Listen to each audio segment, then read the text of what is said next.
वाहेगुरु जी का खालसा, वाहेगुरु जी की फतेह। वीर बाल दिवस इस ऐतिहासिक समागम में उपस्थित भारत के आदरणीय, लोकप्रिय, यशस्वी प्रधानमंत्री नरेंद्र मोदी जी,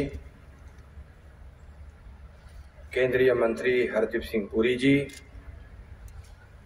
पंजाब के मुख्यमंत्री भगवंत मान जी, अर्जुन राम मेघवाल जी, मीनाक्षी लेखी जी, इकबाल सिंह लालपुरा जी, हरमीत सिंह जी, मनजिंदर सिंह जी, सभी महानुभाव और सभी उपस्थित भाई और बहनों, गुरु गोविंद सिंह जी के पुत्र साहिबजादे बाबा जोरावर सिंह जी और बाबा फतेह सिंह जी को आज के इस वीर बाल दिवस पर मैं हृदय से याद करता हूं और उन्हें विनम्र अभिवादन भी करता हूं। आदरणीय प्रधानमंत्री जी नरेंद्र मोदी जी ने आज के इस दिन 26 दिसंबर को वीर बाल दिवस के रूप में मनाए जाने की घोषणा की थी, ताकि गुरु गोविंद सिंह जी के पुत्रों के बलिदान के बारे में पूरा हिंदुस्तान जाने, दुनिया जाने। हमारा देश, हमारा हिंदुस्तान यह वीरों की भूमि है। यह ऐसे वीरों का जन्म हुआ है जिन्होंने अपने देश, धर्म और स्वाभिमान की रक्षा के लिए स्वयं के प्राणों की आहुति दी, बलिदान दिया, परवाह नहीं की। ऐसे वीरों के कामों को याद करना और उनके प्रति कृतज्ञ रहना हमारा कर्तव्य है। हमारे आदरणीय प्रधानमंत्री नरेंद्र मोदी जी ने इन कर्तव्यों के प्रति भी पूरी तरह से हमारे प्रधानमंत्री सजग है।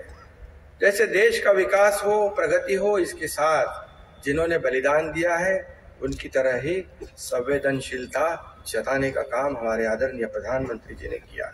इसलिए बाबा जोरावर सिंह और बाबा फतेह सिंह जी के बलिदान दिवस यानी 26 दिसंबर को वीर बाल दिवस मनाने के निर्णय का ऐलान उन्होंने किया। उसी के अनुरूप ही आज उन शहीदों को याद किया जा रहा है।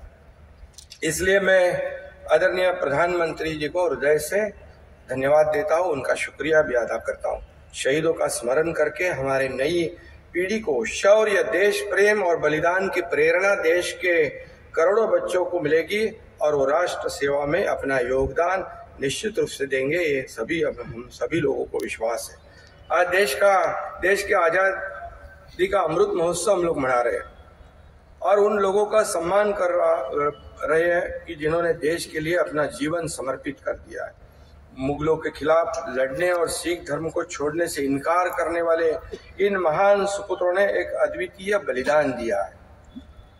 गोविंद सिंह जी ने वाहेगुरु जी का खालसा, वाहेगुरु जी की फतह की घोषणा की और अन्याय के खिलाफ लड़ने की सभी लोगों को ताकत दी। आज के इस अवसर पर मैं बताना चाहूंगा कि क्रांतिकारियों के आंदोलन में महाराष्ट्र और पंजाब का संबंध कुछ एक समान है। चाफेकर बंधु महाराष्ट्र के थे, राजगुरु जो भगत सिंह के साथ वे महाराष्ट्र के थे।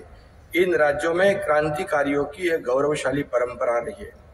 जैसे महाराष्ट्र और पंजाब का रिश्ता बहुत ही आत्मीय और आंतरिक है। दोनों ही राज्यों की मिट्टी वीरों को जन्म देने वाली है। दोनों ही राज्यों की मिट्टी देशभक्तों को जन्म देने वाली है। दोनों तरफ की मिट्टी महापुरुषों को जन्म देने वाली है।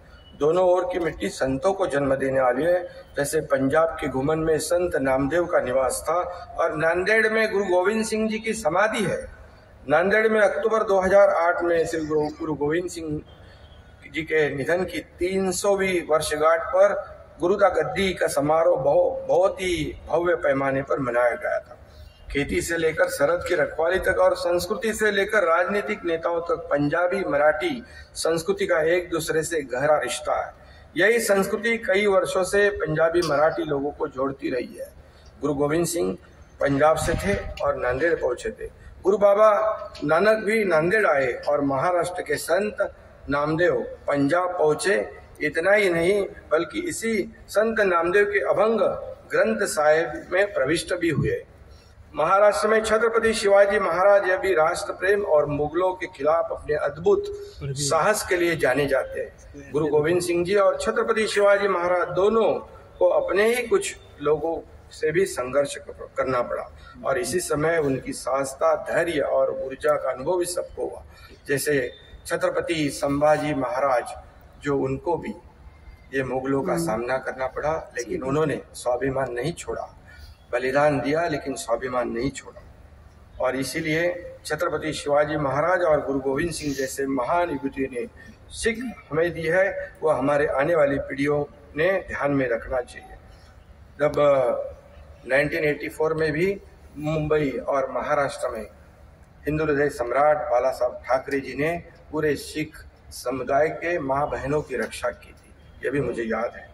और जैसे G20 कि हमें इस देश को अध्यक्षता का मौका मिला है, ये हमारे पूरे देशवासियों के लिए गौरव की बात है, अभिमान की बात है। मैं आदरणीय प्रधानमंत्री जी को धन्यवाद दूंगा कि उनकी जो नेतृत्व उनका है, इस हमारे देश को इतनी ऊंचाई पर उन्होंने ले गए हैं। इसीलिए पूरे विश्व में हमारे भारत को G20 का नेतृत्व करने का सौभाग्य मिला है और महाराष्ट्र को भी उन्होंने मौका दिया, इसलिए मैं उनका आभारी हूँ।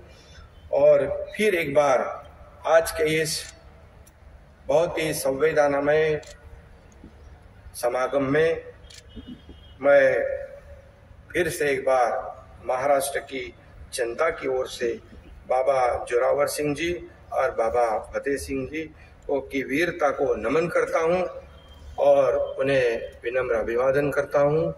धन्यवाद।